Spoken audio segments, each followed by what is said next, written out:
புரிதலுக்கு முற்றுப்புள்ளி வைக்கும் வகையில் நமது அரசின் நேர்த்தியான அணுகுமுறை பற்றி இந்த மாமன்றத்தில் தெளிவுபடுத்த விரும்புகிறேன்.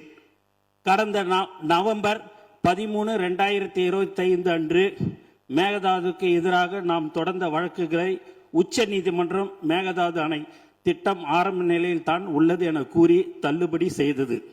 அந்த தீர்ப்பின் பேரா 29 மாநிலங்கள் தங்களுக்கு ஒதுக்கப்பட்ட தண்ணீரை எப்படி வேண்டுமானாலும் பயன்படுத்தலாம் என நீதிமன்றம் குறிப்பிட்டது. இதை தங்களுக்கு சாதகமாக பயன்படுத்தி கர்நாடகாவோ அல்லது கேரளாவோ தன்னிச்சையாக புதிய அனுமதிக்கப்படாத திட்டங்களை கையில் எடுத்துவிடக்கூடாது என்பதில் நாம் உறுதியாக இருந்தோம். டிசம்பர் 2025 ஒன்றிய அரசு தன்னிச்சையாக காவேரி நீர்வள திட்டங்களை மதிப்பீடு செய்வதற்கான வழிகாட்டுதலை வெளியிட்டது. மேலும் கடந்த மே 2026 நாளிட்ட ஒன்றிய ஜல் சக்தி அமைச்சகத்தின் கடிதம் மூலம் மத்திய நீர்வள ஆணையம் CWC கர்நாடகாவின் மேகதாது திட்ட அறிக்கை DPR மீது தனது தொழில்நுட்ப கருத்துக்களை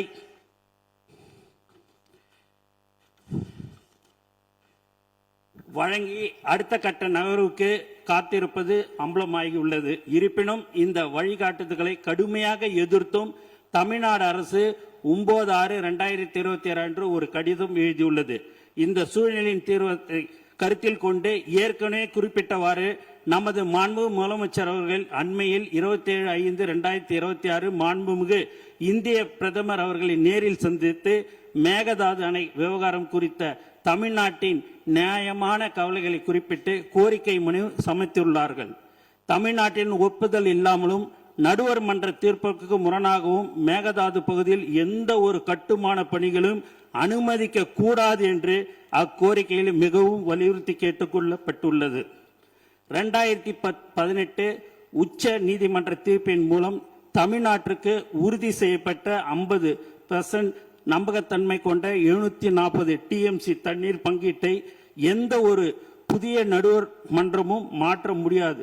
எனவே கர்நாடகா தமிழ்நாட்டிற்கு அளிக்க வேண்டிய 176.25 TMCயில் எந்த மாற்றமும் ஏற்படாது.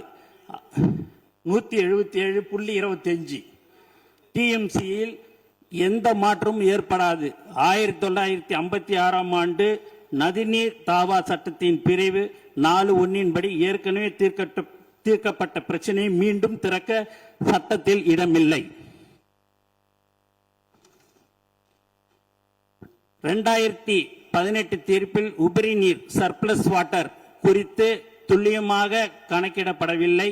இதனை பயன்படுத்தி கர்நாடகா உச்ச நீதிமன்றத்தில் ஏற்கனவே ஒரு அசல் வழக்கை தொடர்ந்தது. 1956 நதிநீர் தாவா சட்டத்தின்படி இத்தகைய புதிய நதிநீர் பிரச்சனையை ஒரு நடுவர் மன்றத்தால் மட்டுமே தீர்க்க முடியும் என்பது உச்ச நீதிமன்றத்தில் நமது வாதமாகும். காவேரி மேலாண்மை ஆணையம் CWMA கர்நாடகாவின் விரிவான திட்ட அறிக்கையை DPR நிராகரித்து விட்டது என்று கூறுவது முற்றிலும் தவறானது. காவேரி மேலாண்மை ஆணையம் CWMA கர்நாடகாவின்